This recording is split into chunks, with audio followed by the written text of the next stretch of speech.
Now, where can you get 37% per year? Not very many places, but if you are a business owner, you can. For people who are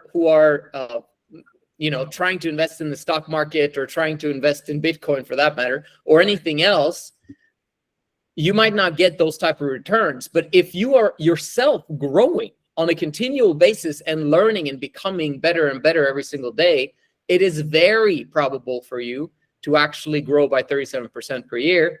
As an example, you are an entrepreneur. And if you did that for 40 years, that would be $2.9 billion.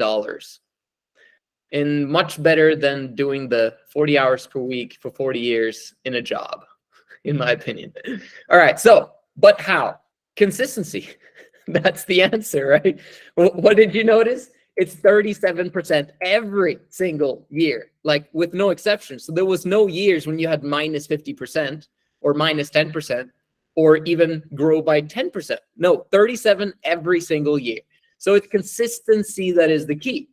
But consistency is the hardest thing to do on the planet. Well, guess what? Men do hard things. I hope you enjoyed this presentation because I actually had fun putting this all together. All right, so let's go.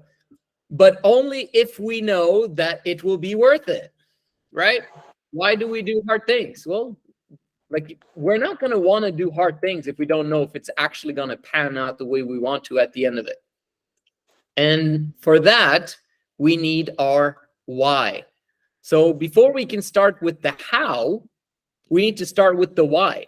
Why are you trying to get consistency in your life? Why are you doing what you do? Why do you wake up in the morning to do what you do?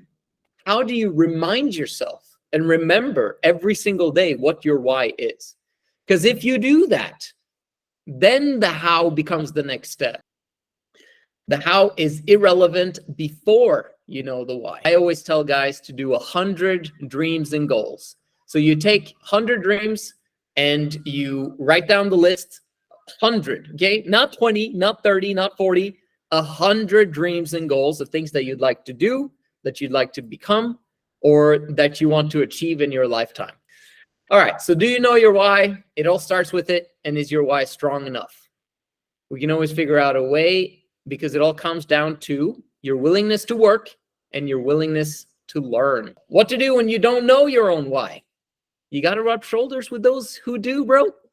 Monkey see, monkey do, right? So if you know people in your life that are going somewhere, like you can feel it, you can see it, like they're doing things that other people are not willing to do, rub shoulders with those people, spend time with them, talk to them, figure out, what are they doing? What are their goals? How did they get there? And what are they doing differently than what you're doing?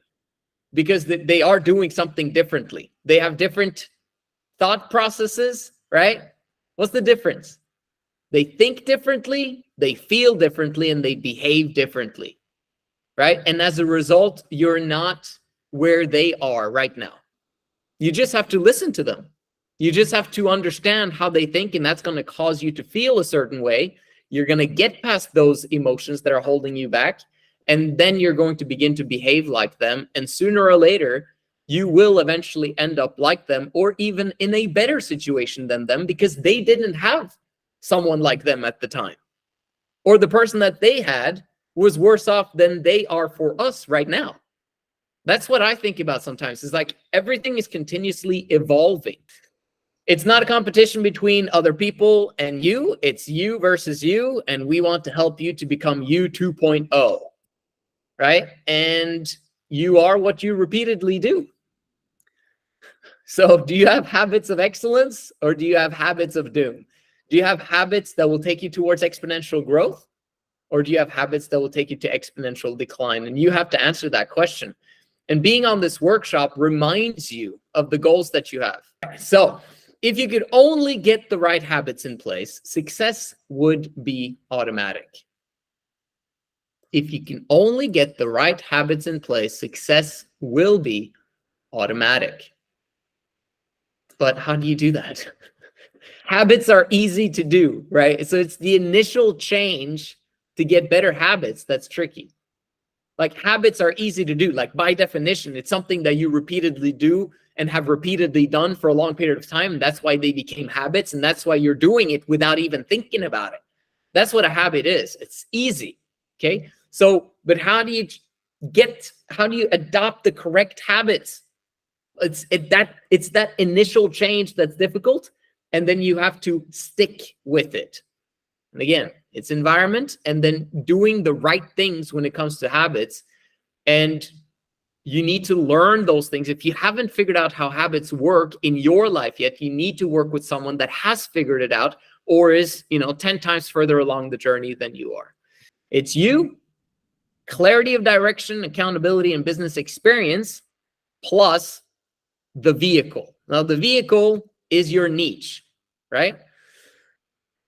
The clarity of direction, accountability, and the business experience is what you get from rubbing shoulders with me as your coach. And the vehicle is your niche. Maybe you figured out your niche already. If you haven't, I'm an expert at helping you figure out your niche based on your personality and who you are, what you like, dislikes, etc., etc. This is going to create exponential results in your life. Okay. How do I know this?